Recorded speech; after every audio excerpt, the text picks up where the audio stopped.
आप सुन रहे हैं आज तक रेडियो।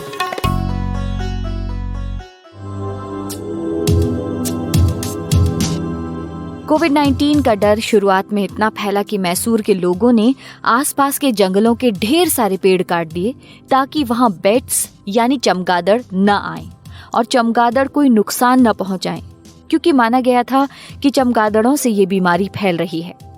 न सिर्फ इस बीमारी ने इकोनॉमिक्स को नुकसान पहुंचाया है, बल्कि इकोलॉजी को भी नुकसान पहुंचाया है। नमस्कार, मैं हूं माधुरी, आज का कोरोना कवरेज लेकर हाजिर हूं।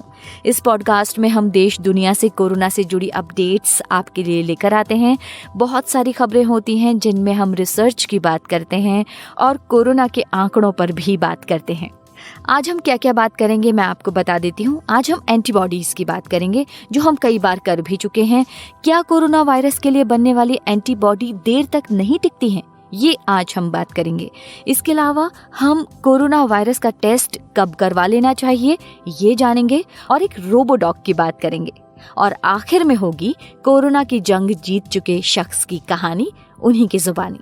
लेकिन सबसे पहले कोरोना से जुड़ी देश परदेश की अपडेट्स। देश में पिछले 24 घंटे के अंदर 78,357 नए मामले सामने आए और 1,045 लोगों की मौत हो गई। अब देश में कुल मरीजों का आंकड़ा 37,69,000 से ज्यादा हो गया है, जिसमें 66,333 लोगों की मौत हो चुकी है।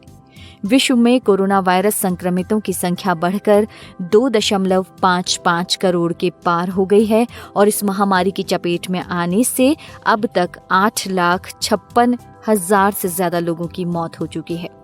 गोवा के मुख्यमंत्री प्रमोद सावंत की कोरोना रिपोर्ट पॉजिटिव आई है। वे एसिम्प्टोमेटिक हैं और फिलहाल होम क्वारंटीन में हैं। उन्होंने संपर्क में आए लोगों को होम क्वारंटीन होने की सलाह दी है। उत्तर प्रदेश के बांदा शहर में आज एक ही परिवार के 32 लोगों में कोरोना संक्रमण की पुष्टि हुई। चंडीगढ़ प्रशासन ने अनलॉक 4 की गाइडलाइंस जारी कर दी हैं और वहां से नाइट कर्फ्यू को हटा लिया है। अब होटल और रेस्टोरेंट मालिकों को बार खोलने की इजाजत भी दे दी गई है। अब शहर के होटल और रेस्टोरेंट 11 बजे तक खुल सकते हैं। इटली के वैज्ञानिकों ने कहा है कि कोरोना संक्रमित मरीज को वायरस को दूर करने में कम से कम 1 महीना लगता है, इसलिए पॉजिटिव आने के 1 महीने बाद ही दोबारा टेस्ट कराना चाहिए। मेट्रो ट्रेन चलाने के लिए एसओपी और गाइडलाइन आज शाम तक जारी की जाएंगी। देश में पहली बार प्लाज्मा के लिए एयर कॉरिडोर बनाया गया है। श्रीनगर में कोरोना से संक्रमित 60 साल की बुजुर्ग महिला के लिए प्लाज्मा बेंगलुरु से श्रीनगर भेजा गया। 3000 किलोमीटर का सफर 8 घंटे में तय करने के बाद प्लाज्मा कल दोपहर को श्रीनगर पहुंचा। ओडिशा सरकार ने आज यूजीसी से यूजी और PG final semester year examination completion की लास्ट डेट 10 अक्टूबर तक बढ़ाने को कहा है। चलिए अब एक जानकारी आपसे साझा करते हैं। दिल्ली में एम्स ने अपने सभी सेंटर पर ओपीडी बंद कर दी है। दरअसल इमरजेंसी और सेमी इमरजेंसी मरीजों के लिए पर्याप्त बेड मुहैया कराने के लिए ओपीडी और जनरल प्राइवेट वार्ड को बंद करने का फैसला किया गया है। सर्कुलर के मुताबिक अगले 2 हफ्तों तक ओपीडी, जनरल वार्ड और प्राइवेट वार्ड बंद रहेंगे। क्या आप जानते हैं कि ऑक्सीजन लेवल से जांच कैसे करते हैं डॉक्टर्स कि आपके फेफड़ों में संक्रमण है या आपको कोरोना का संक्रमण है या नहीं? दरअसल वो आपको 6 मिनट की वॉक कराते हैं। इसके बाद आपके लंग्स में ऑक्सीजन का लेवल चेक करते हैं। अगर ये लेवल 95 से नीचे गिरता है तो यानी आपको सांस लेने की दिक्कत है, फेफड़े ठीक से काम नहीं कर रहे हैं। मगर ये पूरी तरह से जांच नहीं करता है, बस एक प्राइमरी जांच है। पूरी जांच सिर्फ डॉक्टर ही आपको करके बता सकते हैं। तो आपको एक डॉक्टर के पास ले चलते हैं। डॉक्टर अविरल वत्स बता रहे हैं कि कैसे और कब आपको कोरोना की जांच करानी चाहिए। कोरोना वायरस से संक्रमित होने के बाद हमें 3 स्ट्रेटेजीज का बहुत ध्यान रखना चाहिए। सबसे पहली बात तो ये है कि हम ये वायरस जो है दूसरों को ना दें। इसके तहत हमें अपने आप को एक सिंगल रूम में, अलग से रूम में अब आइसोलेट कर लेना चाहिए अगर हो सके तो। वो रूम हवादार हो तो बहुत बढ़िया है। हमारी फैमिली मेंबर्स के साथ कांटेक्ट भी बिल्कुल मिनिमम हो और अगर हो तो वो 2 मीटर के डिस्टेंस के साथ हो और आपने मास्क पहना हुआ हो तो बहुत ही बढ़िया होगा। आपका जो खाने पीने का सामान है या कपड़े वगैरह हैं, वो उनका आदान प्रदान दरवाजे पर ही हो और डिस्टेंसिंग के साथ हो। आपकी चीज़ें धोई जा सकती हैं, प्रिकॉशंस के साथ बिल्कुल धोई जा सकती हैं।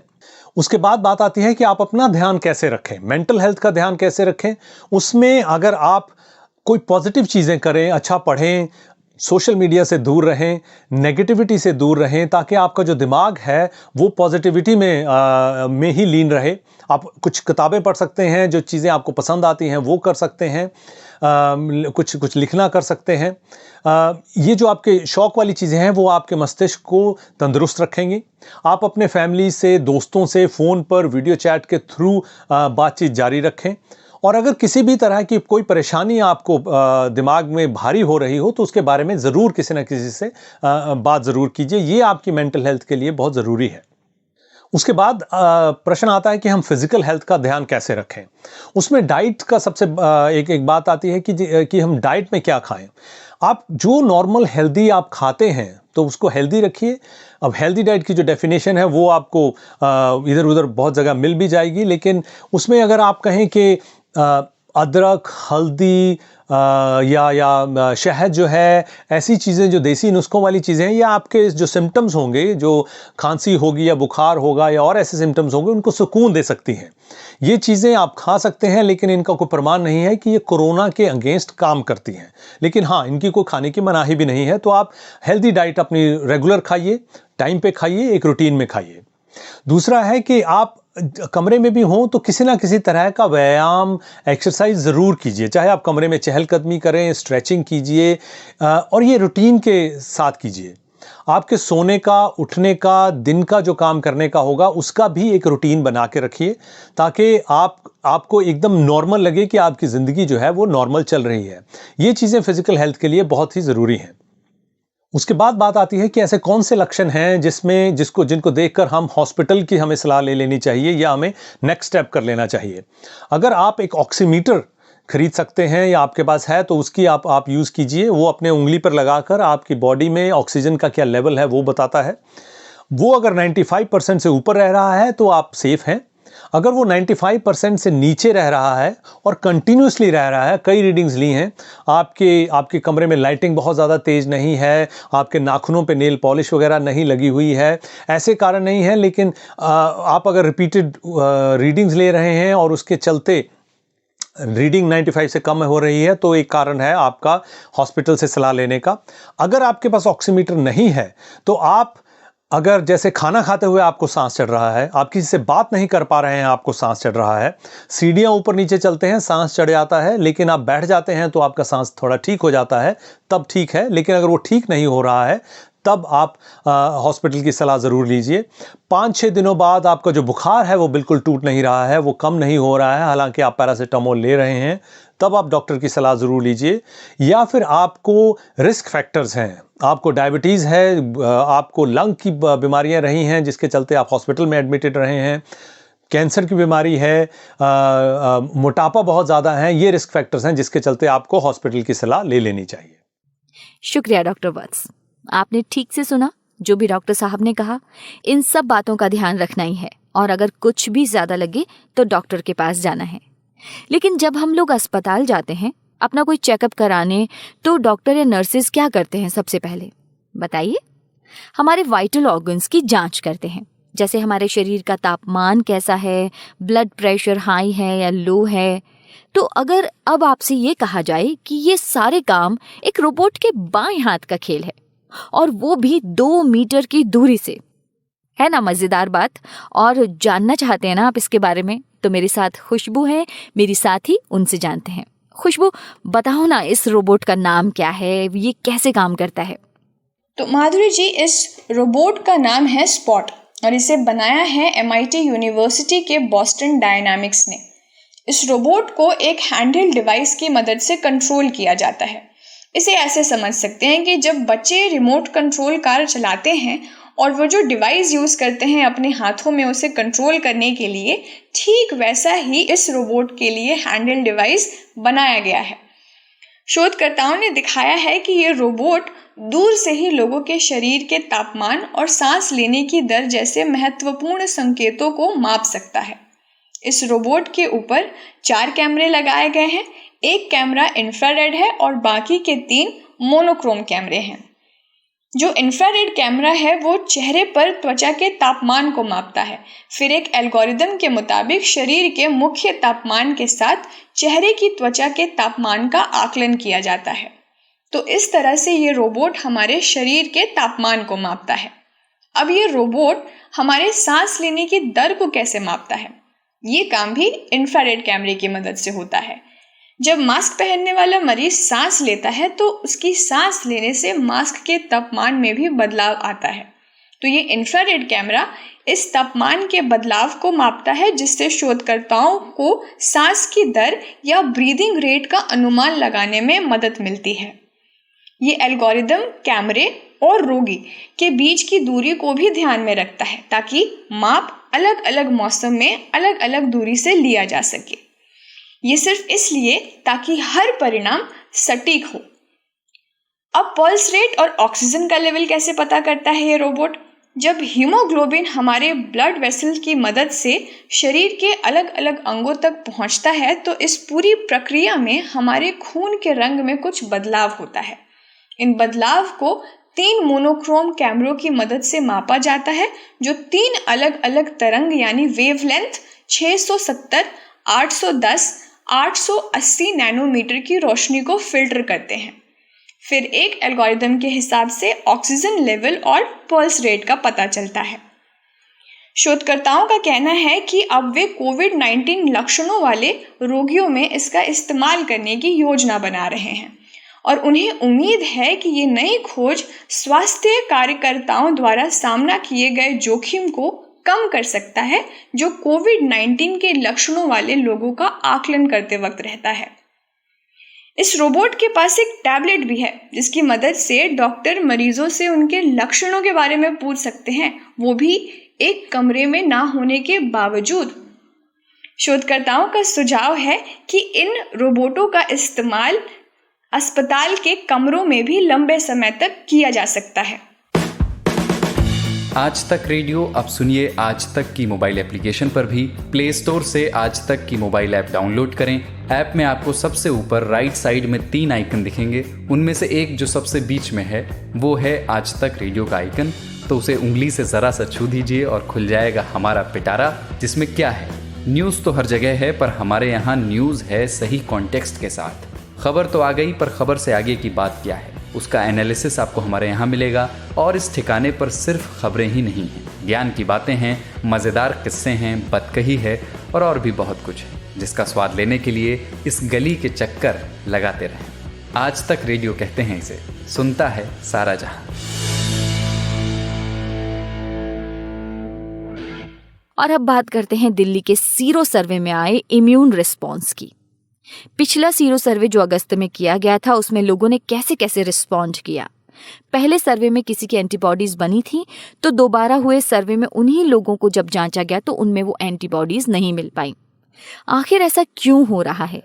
क्या ये एंटीबॉडीज बहुत जल्दी काम करना बंद कर देती हैं, या ये वायरस का कोई एक नया स्ट्रेन है? ये जानने को हमने बात की डॉक्टर विक्रांत नेगी से, जो कि असिस्टेंट प्रोफेसर हैं department of microbiology, government medical college Haldwani के, नोडल ऑफिसर हैं नेशनल AMR सर्विलेंस प्रोग्राम के। जी डॉक्टर साहब। मेन चीज क्या होती है कि जो एंटीबॉडीज हैं ये हर डिजीज के अंदर डिफरेंट, मतलब हर वायरस के अंदर या हर बैक्टीरिया के बीच जो भी एंटीबॉडीज बनती हैं वो डिफरेंट पीरियड की बन सकती हैं। किसी में शॉर्ट टर्म बनती हैं, किसी में बहुत लंबे टाइम के लिए बनती हैं। कुछ बीमारियां ऐसी होती हैं, कुछ वायरसेस ऐसे होते हैं जिनके लिए लाइफ टाइम की इम्यूनिटी बन जाती है। जो हमारी 2 टाइप की एंटीबॉडीज जो बनती है हमारी, IgM और IgG। तो जो IgG है ये लंबे समय तक रुकती है, रहती है शरीर के अंदर। तो कभी कभार क्या है, किसी बीमारियों में एक छोटे टर्म के लिए होती है, किसी में लंबी होती है। अब कोविड-19 में क्या है कि एक तो नया वायरस है ये, तो हम इसको पहली बार देख रहे हैं कि कितनी लंबी इसमें इम्यूनिटी रह सकती है। कई सारी जगह ये मिल रहा है कि ये 2 महीने के अंदर ये एंटीबॉडीज उससे ज्यादा सर्वाइव नहीं कर रही है या ज्यादा दिन तक रह नहीं पा रही है शरीर के अंदर। और मे भी हो सकता है क्योंकि जिस फैमिली से आता है कोरोना वायरस ग्रुप, जो फैमिली है, उस फैमिली में इम्यूनिटी लंबे टाइम तक होना शायद चांसेस भी कम ही रहते हैं कि लंबे टाइम तक इम्यूनिटी बन के रहे। शॉर्ट टर्म इम्यूनिटी ही बनती है। तो यही एक रीजन हो सकता है कि लंबे समय तक हमें जो एंटीबॉडीज है वो मिल नहीं रही है किसी पेशेंट के अंदर एक बार बनने के बाद। दूसरी एक और चीज थी कि एंटीबॉडीज का जो रेस्पॉन्स है ये हर जगह नहीं देखा गया। जैसे मैंने आपको बताया था कि स्वीडन में जो किर्लोस्कर का इंस्टीट्यूट है, जो वो लोग टेस्टिंग कर रहे थे, तो उन्होंने ये पाया था कि बजाय एंटीबॉडीज के वो ऐसे पेशेंट जिनमें एसिम्प्टोमेटिक इन्फेक्शन रहा है, उनमें टी सेल इम्यूनिटी जो है, सेल बेस्ड इम्यूनिटी जो है वो ज्यादा लोगों में पाई गई है। ऑलमोस्ट जब वो सर्विलेंस टाइप की स्टडी करने लगे तो उनको ये मिला कि करीब जितने लोग उन्होंने टेस्ट किए उनमें 30% के अंदर टी सेल इम्यूनिटी थी, लेकिन एंटीबॉडीज डेवलप ही नहीं हुई। ये आपने शायद दिल्ली या राजस्थान के अंदर भी मिला है कि कई सारे लोगों की कोविड हुआ लेकिन एंटीबॉडीज डिटेक्ट भी नहीं हो रही है। तो ये एक रीजन है कि शायद जो हमारी बॉडी रेस्पॉन्स जो कर रही है एंटीबॉडीज से ज्यादा टी सेल इम्यूनिटी ज्यादा इफेक्टिव हो रही है।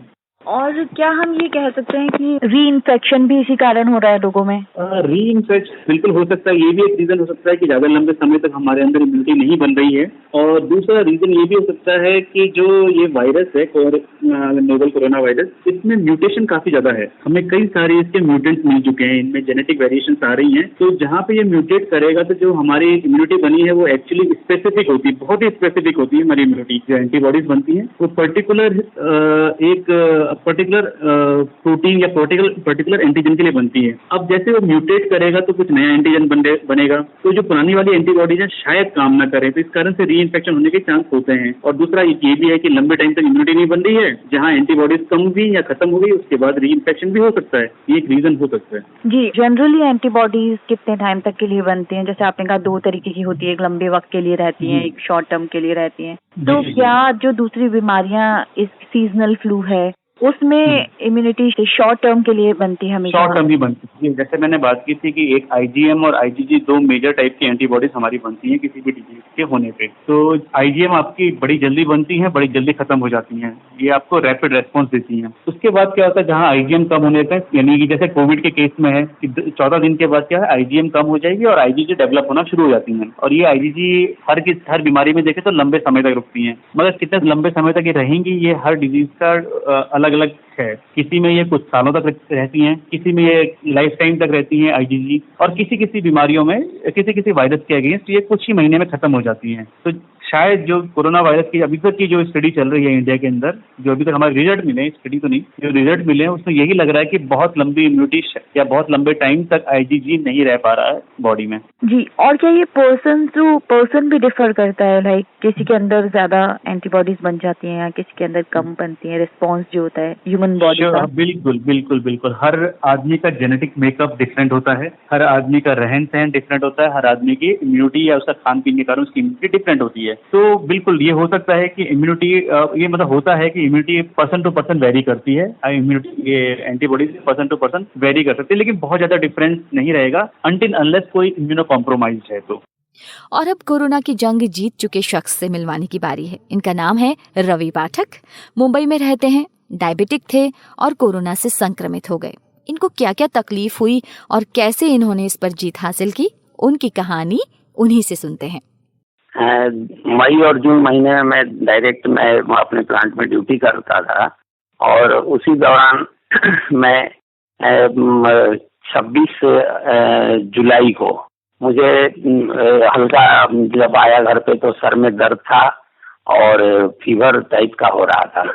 फिर रात में मुझे फीवर भी हुआ और खांसी और सर्दी हो गया था।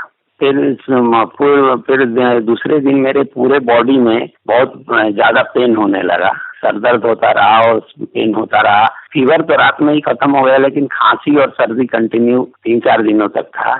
इसके बाद हमारे जो कंपनी का ये है छोटा सा क्लिनिक, उसमें अपना ट्रीटमेंट होने लगा। इसके बाद पूरा ट्रीटमेंट होने के बाद 6 तारीख को मेरा कोरोना टेस्टिंग हुआ, तो 6 तारीख को पॉजिटिव रिपोर्ट आया। और इसके बाद 6 तारीख के बाद से मुझे ऑनलाइन एक वो था, अपोलो हॉस्पिटल से हमारा ट्रीटमेंट चालू हुआ। ऑनलाइन था वो, होम क्वारंटाइन होकर के ही कराना था। तो वहाँ से डॉक्टर सब अपना सजेशन हमको वीडियो कॉलिंग से देखते थे और प्रिस्क्रिप्शन सब भेजते थे और उसके अकॉर्डिंग मेरा ट्रीटमेंट हुआ। और इसके बाद जा करके 17 तारीख को मेरा दोबारा कोरोना टेस्ट हुआ, जिसमें मेरा नेगेटिव आ गया था। और 19 तारीख को मैं अपनी कंपनी का जो मैं अभी चल रहा था क्वारंटाइन में, तो डिस्चार्ज कर दिया गया। और फिर मैं वीकनेस ज्यादा होने की वजह से एक हफ्ता तक तो मैं घर पे ही रहा, लेकिन मैं फिर जा करके 25 तारीख से मैं ड्यूटी ज्वाइन कर लिया। और इस दौरान कोरोना हमको हुआ था तो कुछ ज्यादा नहीं, नॉर्मली जो सर्दी खांसी बुखार होता है नॉर्मल टाइप का उसी टाइप से था, लेकिन इसमें एक एक्स्ट्रा था बॉडी पेन और हेडेक। ये सबसे ज्यादा इसमें यही परेशानी थी कि बॉडी पेन बहुत ज्यादा हो रहा था और बॉडी में ऐसे लग रहा था जैसे ऊपर स्किन का खिंचाव हो रहा हो पूरा, वो पूरे इसमें पूरे बॉडी में, और बॉडी के स्किन में भी पेन हो रहा था। मतलब एकदम इतना ज्यादा बॉडी में पेन हो रहा था कि स्किन तक दर्द पहुंच गया था, वहाँ स्किन में भी दर्द हो रहा था पूरा अंदर से। और सर दर्द तो ऐसे इतना भयंकर था कि करीब करीब 4-5 दिनों तक तो मुझे पता ही नहीं चला कि 1 मिनट के लिए भी सर दर्द कम हुआ कि नहीं। तो ऐसे करके थोड़ा ये पैनिक हुआ हमको, हमारे लिए। लेकिन इसके बाद 5-6 दिन के बाद वो रिकवरी चालू हुआ, जो कि जा करके 17 तारीख को रिकवर हो गया। यही था हमारा। जी, और घर पर कौन कौन है आपके? घर पे हमारे 2 बच्चे हैं और मिसेज है। अच्छा, उन लोगों को कुछ नहीं हुआ? वो लोग उन लोगों का एक्चुअली मैं घर में अलग से क्वारंटाइन था, जिसमें लेट बात हमारे अलग से ही हम था उसमें अटैच, वही मैं यूज करता था। घर से मैं बाहर नहीं निकलता था और उसी रूम में ही खाना वाना सब कुछ मिलता था मुझे, मेडिसिन, दवा और अपने खाने का और जो भी चीज हमको रिक्वायर्ड था वो सब अंदर ही मिल जाता था। दरवाजे पे लोग रख के चले जाते थे, मैं दरवाजा खोल के ले लेता था। कोई आपको मेडिकल इश्यू पहले रहा हो, जैसे डायबिटीज या कोई भी, मतलब इस तरह? हाँ, मुझे डायबिटीज और शुगर दोनों ही है, दोनों ही मेरे को। शुगर से अभी उसके एक मतलब कि अप्रैल महीने में मेरा करीब दिसंबर से लेकर अप्रैल तक में मेरा 15 किलो वेट लॉस हुआ था शुगर के वजह से। तो वो इसलिए काफी वीकनेस तो पहले से ही था, ऊपर से ये जब कोरोना का आया तो और ज्यादा वीकनेस बढ़ गया। तो अभी 1 सप्ताह के बाद से थोड़ा रिकवरी होना चालू हो गया है। अभी तो मैं एकदम फिट हूँ, अभी कोई परेशानी नहीं है। हाँ जी, कुछ ट्रीटमेंट के बाद भी कुछ वीकनेस या मस्कुलर पेन या कुछ इस तरह? वीकनेस तो अभी कंटिन्यू बोलना है, 1 हफ्ते तक 1 हफ्ते तक तो बहुत ही ज्यादा वीकनेस था। तो धीरे धीरे रिकवरी हुआ वो खाने पीने से ही। और उसमें उस दौरान हाँ, अभी तक मैं गर्म पानी, एक यही रहा कि गर्म पानी हमने कभी नहीं छोड़ा। गर्म पानी कंटिन्यू तब से लेकर आज तक मैं कंटिन्यू गर्म पानी पीता हूँ, और जितने बार पानी पीना है गर्म ही पीता हूँ, गुनगुना पानी। मतलब कभी मैं ठंडा पानी नहीं पीता हूँ। तो अभी तो के वजह से एकदम क्लियर है, अभी ना खांसी है, ना सर्दी है, ना फीवर, कोई पेन नहीं है, सर दर्द भी नहीं है। और वो शुगर बाद में, ये शुगर का और ये बीपी का दोनों ही कंट्रोल हो गया। वो जैसे क्लियर हुआ तो ये सब भी कंट्रोल हो गया। रवि जी को हमारी ओर से बहुत सारी दुआएं। और अब चलते चलते मैं आपको क्या कहूंगी, आपको पता ही है। हाथ धोने को कहूंगी, सैनिटाइज करने को कहूंगी, मास्क लगाने को कहूंगी। मगर एक बढ़िया बात आपको बता दूं, धीरे धीरे हम लौट रहे हैं, हम वापस अपनी दिनचर्या में लौट रहे हैं, लेकिन सावधानी की बहुत ज्यादा जरूरत है। वेनिस फिल्म फेस्टिवल आज से शुरू हो रहा है। इतने वक्त के बाद पहला इंटरनेशनल कंपटीशन है। यहाँ पर 18 फिल्में दिखाई जाएंगी जिनके बीच कंपटीशन होगा। ऐसा लग रहा है ना कि जल्दी से कोरोना जाए और हम सिनेमा हॉल में जाकर फिल्म देखें, लेकिन उसके लिए सावधानी अपनानी पड़ेगी। Stay safe and stay healthy.